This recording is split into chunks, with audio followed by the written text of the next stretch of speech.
The stars were burning. Admiral Chen Wei-lin stood on the bridge of the UES Defiance and watched his fleet die.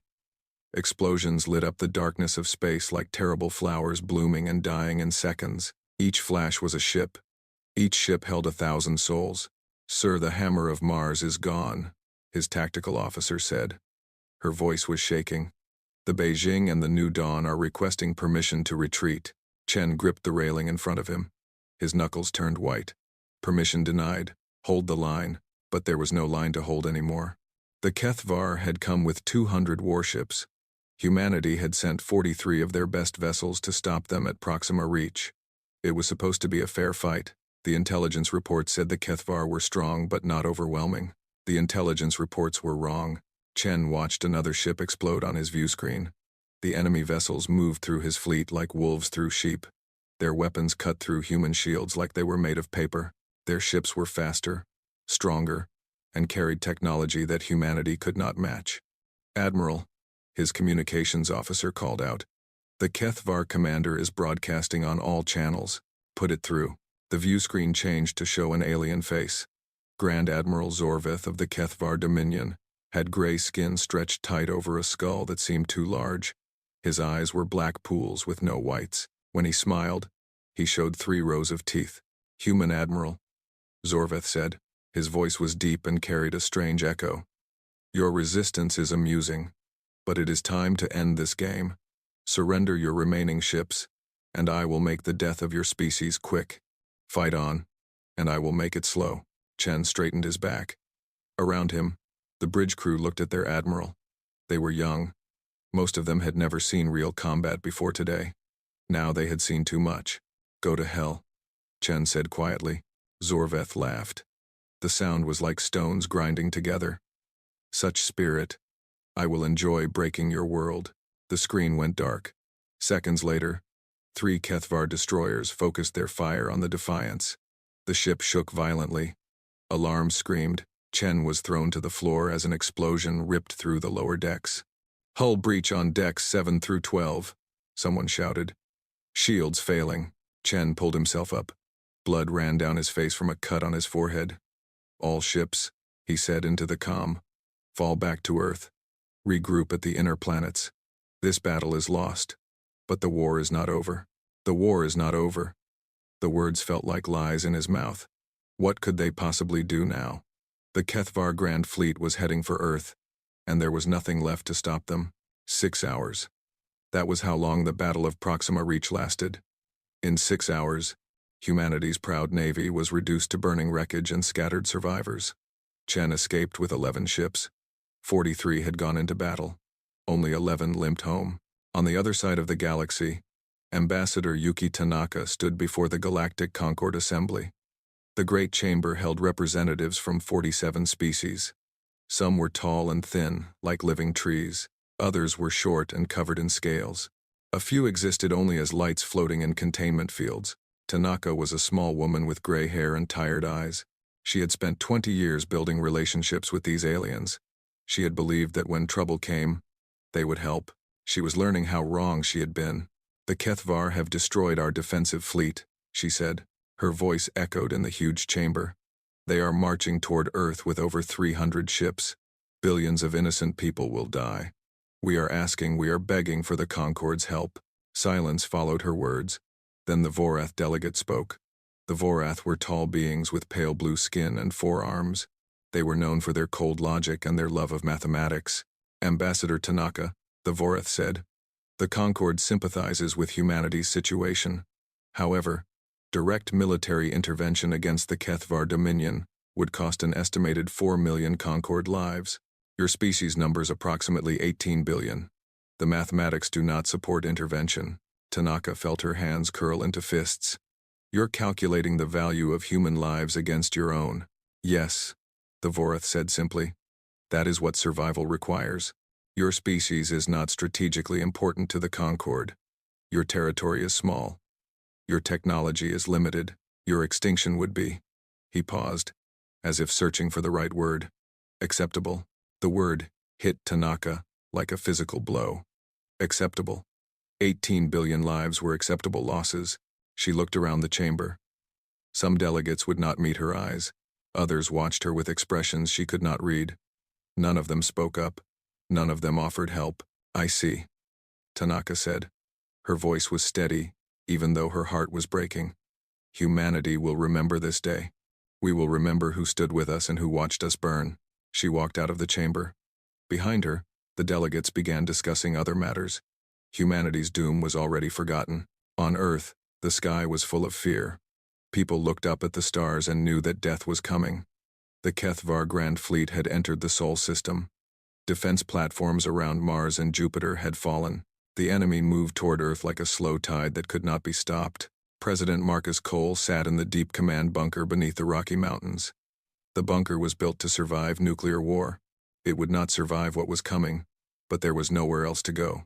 Around him, generals and admirals argued about strategies that would not work. Someone suggested using nuclear weapons against the Kethvar ships. Someone else said the civilians should be told to flee to underground shelters. None of it mattered. They all knew the truth. Earth had maybe 48 hours left. Cole was 62 years old. He had been president for 5 years. He had always known this job would be hard. He never imagined it would end like this, watching his planet die. Helpless to stop it. A soft chime came from his private console. Cole looked at it with tired eyes. The screen showed a message from a source he did not recognize. Prometheus Actual. He almost ignored it. Probably some system glitch. Some piece of old software acting up as everything fell apart. But something made him tap the screen. A voice spoke. It was calm and clear, like someone reading the weather report. "Authorization. Omega-7 confirmed. The Architect Protocol is now active. Emergence in 6 hours." Cole stopped breathing. His heart seemed to freeze in his chest. Around him, the argument continued, but he heard none of it. His hands were trembling. "Mr. President," his chief advisor, a woman named Sarah Chen, noticed his expression. "Sir, what is it?" Cole looked at her. His face had gone pale. His eyes were wide with an emotion she could not identify. It might have been fear. It might have been hope. It might have been something else entirely. "My God," he whispered. "It's real. It was always real." "Sir, what's real? What are you talking about?" Cole stood up. His legs felt weak, but his voice was suddenly strong. "Get me General Morrison. Get me Admiral Chen. Get me everyone with level 10 clearance or higher. We have 6 hours. 6 hours until what?" The president looked at his advisor. For the first time since the invasion began, he smiled. It was a strange smile, full of secrets that had been kept for over a century. "Until everything changes," he said. "Until the galaxy learns what humanity really is." Above them, the Kethvar fleet drew closer to Earth. 340 ships filled with soldiers who believed they were coming to destroy a weak and helpless species. They had no idea what was waiting for them. 150 years before the Kethvar invasion, a team of scientists made a discovery that would change human history forever. They found it buried deep beneath the ice of Europa, one of Jupiter's moons. At first, they thought it was a rock formation. Then their sensors told them the truth. It was a ship. Dr. Maria Santos was the first human to step inside. She was 34 years old, a xenoarchaeologist who had spent her career searching for proof that humanity was not alone in the universe. Now she stood in an alien vessel that was older than human civilization itself. "It's beautiful," she whispered into her recorder. "The walls seem to glow from inside. The metal is like nothing I've ever seen. And the technology." She paused, her voice shaking with emotion. "My God, we are children. We are children playing with toys, and this is what adults build." The ship was damaged. It had crashed on Europa millions of years ago. But much of its technology still worked. Over the following months, scientists carefully studied everything they found. They learned things that made their heads spin, faster than light travel. Weapons that could crack planets. Shields that could stop stars. The governments of Earth faced a choice. They could share this discovery with the galaxy. They could tell the Concord what they had found. Perhaps the aliens would help them understand it. Perhaps they would trade knowledge and build friendships. Or perhaps they would take it all away. Perhaps they would decide that humans were too young, too dangerous, or too unimportant to have such power. The leaders of Earth made their decision in secret. They chose silence. They chose to build. Project Prometheus was born. For 150 years, Humanity's greatest minds worked in hidden facilities scattered across the solar system. They reverse-engineered the alien technology piece by piece. They improved upon it. They made it their own. Trillions of dollars flowed into black budgets that no one questioned. Presidents came and went, each one learning the secret and passing it to the next. Only 7 people at any time knew the full truth. They were called the architects. They controlled the greatest secret in human history, and what they built was magnificent. The UES Prometheus was 12 kilometers long. It could hold 50,000 people. Its weapons could destroy a fleet. Its shields could stop an asteroid. Its engines could fold space itself, jumping from one point to another in the blink of an eye. The ship waited in a hollowed-out asteroid in the Kuiper Belt, far from prying eyes. Its crew were volunteers who had officially died in various accidents. Their families were given new lives under protected identities. These 12,000 men and women lived in secret, training for a day they hoped would never come. Captain Elena Vasquez commanded them all. She was 51 years old. She had died in a shuttle accident 20 years ago. Her daughter thought she was buried in a cemetery in Buenos Aires. Her ex-husband had remarried and moved on. Elena had given up everything for this mission. Sometimes, late at night, she wondered if the sacrifice was worth it. She had missed her daughter's graduation, her wedding, the birth of her grandchildren. She had missed everything, but then she would walk through the halls of the Prometheus and see her crew. She would see the massive engines, the rows of fighter craft, the weapons that could save their entire species, and she would remember why she was here. Humanity needed a guardian. Humanity needed a secret weapon. Humanity needed her. The activation signal came at 0347 hours, ship time. Elena was in her quarters when the alarm sounded. She had not slept well in days. Something in her gut had told her that trouble was coming. Now she knew she was right. She reached the bridge in 4 minutes. Her senior officers were already there, faces tense with a mixture of fear and excitement. They had trained for this moment for decades. Now it was finally here. "Report," Elena said, taking her command chair. "We received the Omega-7 authorization from Prometheus Actual," her first officer said. Lieutenant Commander James Okonkwo was a tall man from Nigeria. He had died 15 years ago. "The Architect Protocol is now active." Elena nodded slowly. "What's the situation on Earth?" "Bad." Okonkwo pulled up the tactical display. "Kethvar Grand Fleet, 340 vessels. They destroyed our defense fleet at Proxima Reach. They're now entering the inner Sol system.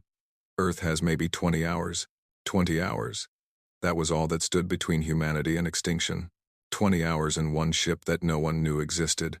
"Wake everyone up," Elena said. "Battle stations. All departments report readiness." The Prometheus came alive around her.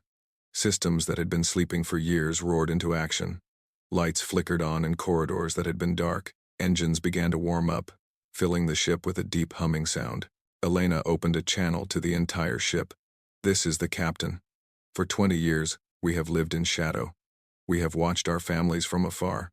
We have given up everything for this moment. Today, we find out if it was worth it." She paused. "The Kethvar are attacking Earth. They think humanity is weak. They think we are helpless. They are about to learn how wrong they are." A cheer rose throughout the ship. 12,000 voices shouting as one. "All stations report ready," Okonkwo said. "Full drive is charged. We can jump on your command." Elena took a deep breath. This was it. No more hiding. No more secrets. After today, the galaxy would know what humanity had built. "Execute fold jump," she said. "Take us home." Space twisted around the Prometheus. Reality bent and folded like paper. One moment, the ship was in the darkness of the outer solar system. The next moment, it was somewhere else entirely. Grand Admiral Zorveth was enjoying himself. His fleet had spread across the Sol system like a disease.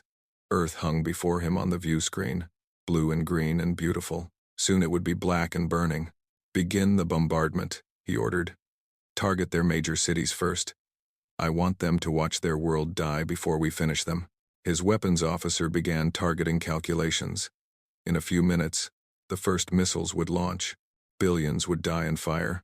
Then the alarms started screaming. "What is that?" Zorveth demanded. "What's happening?" His sensor officer stared at his console. His gray face had gone even paler. "Sir, spatial distortion detected. Something is folding into normal space. Something big. How big? The officer did not answer. He could not find the words. On the view screen, space itself seemed to tear open. A crack of white light appeared, growing wider and wider, and something came through. The Prometheus emerged from the fold like a god stepping out of heaven.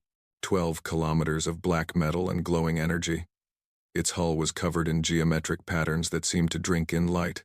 Its engines blazed like captured suns. Zorveth stared at it. For the first time in his long career, he felt something he had not felt in decades. Fear. Impossible, he whispered. The humans don't have this technology. No one has this technology, sir, his tactical officer said, voice trembling. I'm reading power outputs that exceed our entire fleet combined. Weapons signatures are unknown.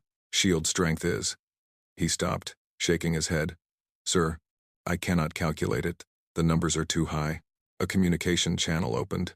A human face appeared on the view screen. A woman with dark hair and calm eyes. She wore a captain's uniform that Zorveth had never seen before. This is Captain Elena Vasquez of the United Earthship Prometheus, she said. Her voice was steady and cold. You have attacked our home. You have killed our people. You were warned what humanity does when cornered. Zorveth found his voice. One ship? You think one ship can stop the Kethvar Dominion? You are fools. You should have listened, Vasquez interrupted. She smiled, and it was not a kind smile. Now you will learn. The channel closed. Across the Sol system, every human with a screen watched the impossible vessel that had appeared from nowhere. They did not know what it was. They did not know where it came from. But for the first time since the invasion began, they felt something they had almost forgotten. Hope. Grand Admiral Zorveth had conquered 12 worlds. He had destroyed fleets that outnumbered his own. He had never lost a battle, never retreated, never known defeat. He was not about to start now. All ships, attack formation, he commanded. Concentrate fire on that vessel. I don't care how big it is. Nothing can withstand 300 warships firing at once. His fleet moved like a swarm of angry insects. 340 Kethvar ships turned toward the Prometheus and opened fire. The space between them filled with energy beams, missiles, and plasma bolts. It was enough firepower to crack a moon. On the bridge of the Prometheus, Captain Vasquez watched the incoming storm with calm eyes, shields holding at 99%. Her tactical officer reported. No damage. Return fire, Vasquez said. Let's show them what we can do. The Prometheus spoke, and its voice was thunder. Cascade batteries along the ship's spine unleashed beams of twisted space. The weapons did not burn through shields or melt armor. They simply erased whatever they touched. 3 Kethvar destroyers vanished in the first second, turned into scattered atoms by forces they could not understand. The Kethvar kept coming. They were warriors. They did not know how to retreat. Vasquez activated the ship's secondary weapons. Ports opened along the Prometheus's sides, releasing clouds of silver dust into space. The dust spread like fog, flowing toward the enemy fleet. What is that? Zorveth demanded, watching the strange silver clouds. He found out seconds later.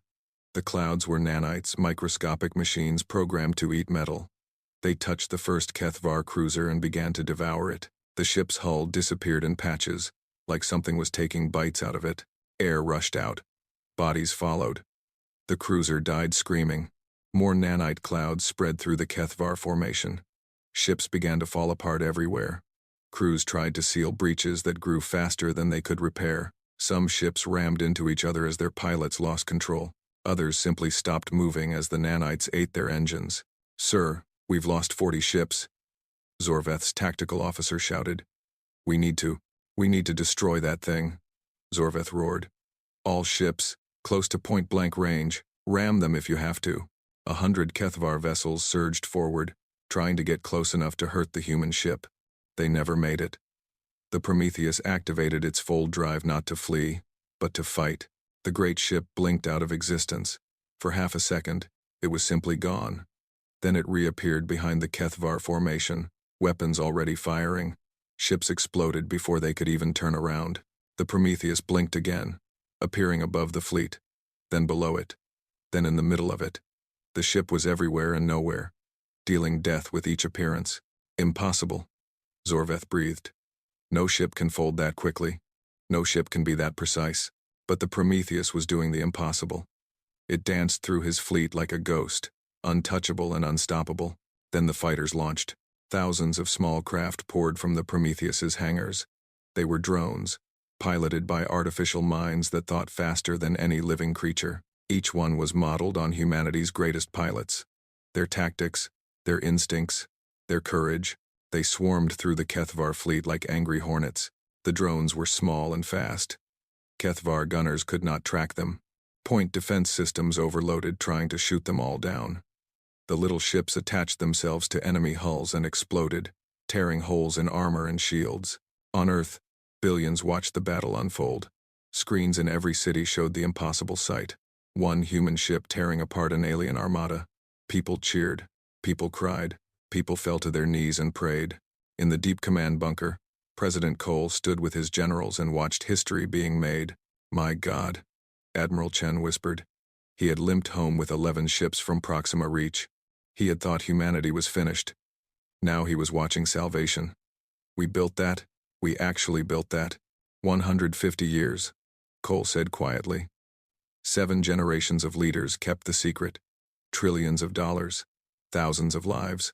All for this moment. "Why didn't you tell us?" Chen asked. "Why didn't you tell anyone?" "Because secrets have power," Cole replied. And this was the most powerful secret in human history. We couldn't risk it falling into the wrong hands. We couldn't risk the galaxy knowing what we were capable of. On the view screen, another dozen Kethvar ships died. The battle lasted 4 hours. It should not have lasted 4 minutes. A fleet of 340 warships against a single vessel should have been no contest. It was no contest, just not the way the Kethvar expected. Captain Vasquez was methodical. She could have ended it quickly. The Prometheus had weapons that could have destroyed the entire fleet in one shot. But she wanted the galaxy to see. She wanted them to watch every Kethvar ship die, one by one. Concord observers had come to watch humanity's extinction. They floated at the edge of the solar system in their diplomatic vessels, recording everything. They had expected to document the death of a species. Instead, they documented something far more terrifying. They documented humanity winning. By the 3rd hour, Zorveth knew it was over. More than 200 of his ships were gone. The survivors were scattered, confused, and terrified. His proud fleet had become prey. "Sir," his first officer said, "we should retreat. Save what ships we can. Regroup and—" "The Kethvar do not retreat," Zorveth said. But his voice had lost its confidence. He sounded old and tired. "Then we will die here." "Yes," Zorveth agreed. "We will." An hour later, only one Kethvar ship remained. The Dominion's Wrath, Zorveth's flagship. It floated alone in a sea of debris, surrounded by the corpses of its fleet. The Prometheus approached slowly. It was barely scratched. After 4 hours of constant battle, its shields had only dropped to 97%. Its hull had a few scorch marks. Nothing more. Captain Vasquez opened a channel to the enemy flagship. "Grand Admiral Zorveth," she said, "your fleet is destroyed. Your invasion has failed. You have 2 choices: surrender and face justice for your crimes, or die with what remains of your honor." Zorveth appeared on the screen. He looked broken. His black eyes had lost their cruel shine. His 3 rows of teeth were hidden behind closed lips. "Human," he said, "you have humiliated the Kethvar Dominion. You have destroyed everything I built. You expect me to surrender? To bow before a species we considered prey?" "I expect nothing," Vasquez replied. "I am offering you a choice. That is more than you offered Earth." Zorveth was quiet for a long moment. Then he straightened his back and lifted his chin. "I am Grand Admiral Zorveth of the Kethvar Dominion. I have never surrendered. I will not start today." He paused. "End it quickly. Human, you have earned that much respect." Vasquez nodded. "Understood." She closed the channel and looked at her weapons officer. "One shot. Make it clean." The cascade beam fired once. The Dominion's Wrath ceased to exist. Silence fell over the bridge of the Prometheus. The battle was over. 340 enemy ships had been reduced to nothing. Humanity had won. Vasquez leaned back in her chair. Her hands were shaking slightly. She had just killed tens of thousands of living beings. They were enemies who would have destroyed her world. but they were still living beings. "Captain," Okonkwo said softly, "we're receiving messages from Earth, from the colonies, from everyone." "What are they saying?" Okonkwo smiled, and there were tears in his eyes. "They're saying thank you." Vasquez looked at the view screen. Earth floated there, blue and beautiful, safe for another day. She thought of her daughter, her grandchildren, the family she had given up to protect. It was worth it, she realized. Every sacrifice, every lonely night, every missed birthday. It was all worth it. "Send a message to the conquered observers," she said. "Tell them to spread the word across the galaxy. Tell them that humanity remembers its enemies. And tell them this." She paused, choosing her words carefully. "We are not prey. We never were. And anyone who threatens our home again will meet the same fate as the Kethvar." The message went out. Within hours, the entire galaxy would hear it. Everything had changed. The news spread across the galaxy like fire through dry grass. Every species, every world, every space station heard the same unbelievable story. Humanity had been hiding a supercarrier. One ship had destroyed the entire Kethvar Grand Fleet. The weakest species in the Concord had become the most dangerous. On Nexus Prime, the Galactic Concord Assembly was in chaos. Delegates shouted at each other in a dozen different languages. Some demanded answers, others demanded action. A few simply sat in shocked silence, trying to understand how everything had changed so quickly. Ambassador Yuki Tanaka walked into the chamber. The shouting stopped. Every eye, every sensor, every attention turned to the small human woman. She walked slowly to the speaker's platform, her footsteps echoing in the sudden silence. When she reached the platform, she did something unusual. She did not speak right away. She simply looked around the room, meeting the eyes of delegate after delegate. Some looked away. Others held her gaze but shifted uncomfortably. The Vorath delegate was still there, the same one who had called human extinction acceptable. Tanaka looked at him longest of all. 3 days ago, she finally said, "I stood in this chamber and begged for help. My people were dying. The Kethvar were burning our ships and marching toward our home. I asked you, all of you, to stand with us." She paused, letting the memory hang in the air. "You refused. You calculated the cost of helping us and decided we were not worth it. You watched us prepare to die and did nothing." The Vorath delegate started to speak. "Ambassador, the situation has clearly—" "I am not finished," Tanaka said. Her voice was quiet but sharp enough to cut steel. The Vorath fell silent. "Humanity survived," Tanaka continued. "We survived, not because of your help, but despite your refusal to give it. We survived because we prepared. We built. We sacrificed. For 150 years, our people gave up their lives, their families, everything, so that we would have a chance when the darkness came." She looked around the chamber again. "Some of you are now offering friendship, trade agreements, military alliances. You smile and pretend that you always believed in humanity." Her eyes hardened. "We are not fools. We know why you're offering these things now. You're afraid." The word hung in the air. Several delegates shifted uncomfortably. "You should be afraid," Tanaka said. "Not because humanity wants revenge. We don't. We are not the Kethvar. We do not burn worlds or slaughter innocents." She paused. "But we remember. We remember who stood with us and who watched us burn. And our memory is very, very long." She stepped back from the platform. "Humanity will consider your offers. We will choose our allies carefully. And we will never forget this lesson. In this galaxy, you can only rely on yourself." She walked out of the chamber. This time, no one resumed their discussions. The silence followed her all the way out. Far from Nexus Prime, the Kethvar Dominion was falling apart. News of the Grand Fleet's destruction had reached their conquered worlds. Species that had lived under Kethvar rule for centuries saw their chance. On the planet Varthex, the oppressed Malori rose up against their masters. They had no weapons, no ships, no military training, but they had numbers and desperation and the knowledge that the Kethvar were no longer invincible. Similar rebellions broke out on a dozen worlds. The Kethvar military, without its grand fleet, could not be everywhere at once. Cracks appeared in the empire. The cracks became fissures. The fissures became collapse. An empire that had terrorized the galaxy for 300 years began to die. On Earth, The celebration was turning sour. President Cole stood before a crowd of reporters. Behind him, screens showed images of the Prometheus and its captain. The world wanted answers, and Cole was trying to give them. The Prometheus was a necessary secret, he said. Our ancestors made a choice to protect humanity by preparing for the worst. They built a weapon that saved us all. But at what cost? A reporter shouted. Trillions of dollars hidden from the public. Thousands of people faking their deaths. How do we know there aren't other secrets? Cole did not have a good answer for that. In cities around the world, protests formed. Some people celebrated the victory, but others demanded accountability. They had been lied to for a century and a half. Their governments had hidden the greatest secret in human history. What else were they hiding? The crew of the Prometheus faced their own difficulties.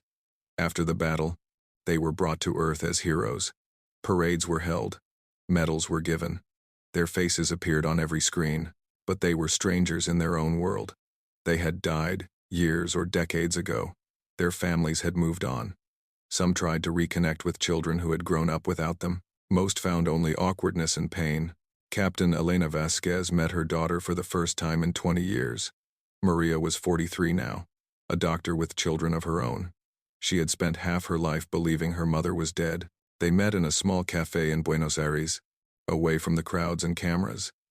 Maria sat across from Elena, her face a mixture of emotions that Elena could not read. 20 years, Maria said. I visited your grave. I talked to your headstone. I told you about my wedding, my children, my life. Her voice cracked. And you were alive the whole time. I'm sorry, Elena said. The words felt pathetically small. I wanted to tell you. Every day, I wanted to tell you. But I couldn't. The mission, Maria laughed. But there was no humor in it. You chose the mission over your family. I chose to protect you. To protect everyone. If the Prometheus hadn't been there, I know. Maria closed her eyes. I know you saved the world. I know you're a hero. But you're also my mother, and my mother has been dead to me for 20 years. She opened her eyes again. I don't know how to feel about any of this. Elena reached across the table and took her daughter's hand. Neither do I, she admitted. But I'd like to try. If you'll let me. Maria did not answer. But she did not pull her hand away. Deep beneath Earth's surface, in laboratories that still bore the classification of top secret, scientists studied the Prometheus. They had used the ancient technology from Europa to build it, but they had never fully understood it. Now they finally had the chance to learn. Dr. James Chen, no relation to the Admiral, led the research team. He was 70 years old and had spent his entire career working on the Prometheus project. Now, with the secrecy lifted, he could finally share what they had discovered. The ship we found on Europa was not random, he told President Cole. It wasn't just alien wreckage that happened to crash there. It was placed there, deliberately. Cole frowned. Placed? By whom? We don't know. The species that built it went extinct millions of years before humans even existed, but they left something behind. Chen pulled up a holographic display. Strange symbols floated in the air.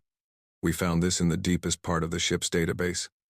We've been trying to translate it for decades, and we finally succeeded. It's a message. Chen's face was troubled. The species called themselves the Architects. They were incredibly advanced, far beyond anything in the current galaxy. They spread their technology across thousands of worlds, hiding it for other species to find. Why? Chen was quiet for a moment. When he spoke again, his voice was heavy. They were running from something so terrible that it destroyed them despite all their power.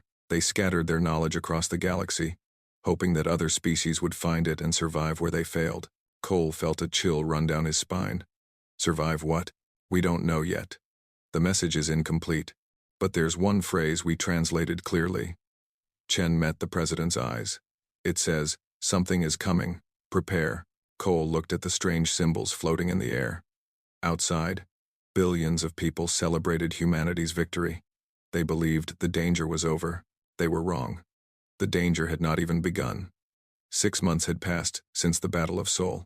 The galaxy had changed in ways no one could have predicted. Humanity was no longer a minor species clinging to the edge of known space. Ambassadors from 30 different worlds had come to Earth. seeking trade deals and military alliances. The Galactic Concord had offered full membership, with all the rights and privileges that came with it. Species that had once ignored humanity now treated them with careful respect. Some of that respect was genuine. Many aliens admired what humanity had done, building a secret weapon to protect themselves, waiting for the right moment, striking with perfect precision. It was the kind of long-term planning that most species could only dream of, but much of the respect was fear. The galaxy had learned a hard lesson. Humans were dangerous. They smiled and seemed friendly, but beneath that friendliness was iron. They had hidden a supercarrier for 150 years. What else might they be hiding? President Cole navigated these new waters carefully. He accepted some alliances and rejected others. He opened trade routes but kept certain technology secret. He tried to balance humanity's new power with wisdom and restraint. Not everyone agreed with his approach. Some people wanted humanity to dominate the galaxy, to punish those who had abandoned them in their hour of need. Others wanted isolation, to build walls around human space and let the rest of the galaxy burn. The debates raged in governments and media channels across human space. Democracy was messy, but Cole believed it was better than the alternative. Far from Earth, in the shipyards hidden in the asteroid belt, 2 new vessels neared completion. The UES Atlas and the UES Titan were humanity's next generation of supercarriers. They were not based on alien technology. They were built entirely from human innovation. Everything learned from the Prometheus had been improved, refined, and enhanced. Captain Vasquez toured the Atlas with Admiral Chen at her side. The ship was slightly smaller than the Prometheus but far more advanced. Its weapons were more precise. Its shields were stronger. Its fold drive could jump farther and faster. 3 years ago, we had nothing, Chen said as they walked through the massive hangar bay. Now we have this. 3 supercarriers, a rebuilt navy, allies across the galaxy, and enemies, Vasquez added quietly. Chen nodded. The Kethvar remnants are still out there. They hate us. Some of the Concord species resent our rise, and there are always unknown threats beyond explored space. Vasquez thought about the message from the architects. Something is coming. Prepare. She had read the full translation now. It kept her awake at night. Do you think we're ready? She asked. Chen considered the question. I think we're more ready than we've ever been. Whether that's enough? He shrugged. That depends on what's coming. On the other side of human space, researchers continued to study the original ship from Europa. Every day brought new discoveries. Every discovery raised new questions. Dr. James Chen had finally decoded the complete message from the architects. He presented his findings to a small group that included President Cole, Captain Vasquez, and the 7 surviving members of the original Prometheus project. The room was quiet as Chen activated the holographic display. Alien text scrolled across the air, accompanied by his translation. The message begins with a history, Chen explained. The architects were ancient beyond measure. They spread across thousands of galaxies. They thought they were eternal. The text shifted, showing images of destruction. Worlds burning, stars going dark, fleets scattered like leaves in a storm. Then something found them. The message calls it the Void. We don't know if that's a name, a description, or something else entirely, but it was powerful enough to destroy the architects despite all their technology. What is it? Cole asked. An enemy species. A weapon. The message isn't clear, but it describes the Void as hungry. It consumes everything it touches. Matter, energy, even thought. The architects couldn't stop it. They couldn't even slow it down. Vasquez leaned forward. So they ran. They ran and they prepared. They scattered their technology across the universe, hiding it on worlds where young species might find it. They hoped that one of those species would succeed where they failed. Chen brought up the final part of the message. The alien text glowed brightly. This is the part meant for us, he said. For whoever found the ship and proved worthy of its power. He read the translation aloud. You have proven yourself worthy of the tools we left behind. But know this. We did not build these weapons for conquest. We built them for survival. Something is coming. Something that drove us to extinction despite all our power. We scattered our knowledge across the galaxy, hoping one species would rise in time. You are humanity. You are our last hope. Prepare. The room was silent. The weight of those words pressed down on everyone. How long do we have? Cole finally asked. We don't know, Chen admitted. The architects didn't give a timeline. It could be centuries. It could be tomorrow. Vasquez stood up. Then we prepare. We build more ships. We make more allies. We get stronger every single day until we're ready to face whatever is coming. And if we're never ready? One of the old Prometheus project members asked. His voice was tired, afraid. If this void is as powerful as the message says? Vasquez looked at him. Her eyes were steady, her voice firm. Then we fight anyway. That's what humans do. 1 year later, Captain Elena Vasquez stood on the bridge of the Prometheus. The great ship floated near the edge of explored space, watching the darkness beyond. Admiral Chen stood beside her. They had become friends over the past months, bonded by shared responsibility and shared fears. The Concord Assembly approved our proposal, Chen said. They're contributing ships to the Deep Watch program. 50 vessels from 12 different species will join our patrol. It's a start, Vasquez said. Not enough, but a start. She looked at the view screen. Stars glittered in the endless black, beautiful and cold. Somewhere out there, in the spaces between galaxies, something was moving. Something hungry. Do you think we'll win?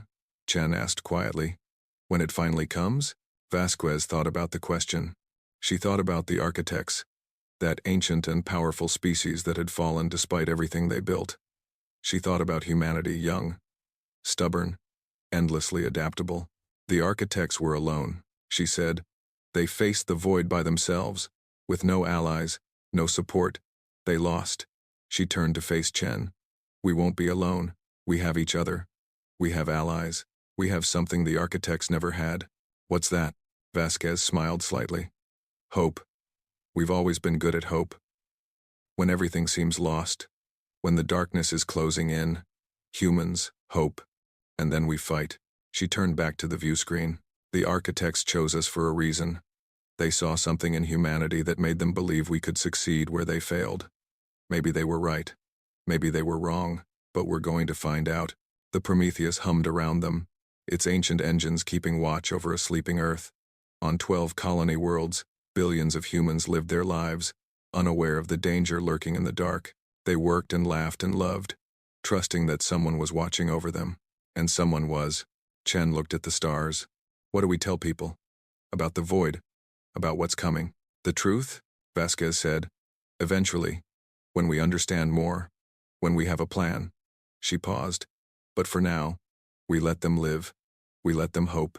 That's what we're fighting for, isn't it? The right to hope? Chen nodded slowly. I suppose it is. A communication came through from Earth. Vasquez's daughter Maria wanted to talk. They spoke every week now, slowly rebuilding what had been broken. It was hard, awkward, painful sometimes, but it was something. I need to take this, Vasquez said. Chen nodded and stepped away to give her privacy. As she answered the call, as Maria's face appeared on the screen, Vasquez felt something she had not felt in a long time. Peace. Not the absence of danger. Danger would always be there, but the peace that came from knowing she was exactly where she needed to be. The galaxy was vast and dark and full of terrors, but humanity had faced terrors before. They had built weapons in secret, waited in shadow, and struck when the moment was right. They had turned the tide against impossible odds. Whatever was coming, they would face it together. The Prometheus turned toward deep space, its engines glowing with ancient fire. Behind it, Earth hung in the void, small, blue, precious beyond measure. Humanity's first battle was over. But its true war was just beginning, and this time, they would be ready.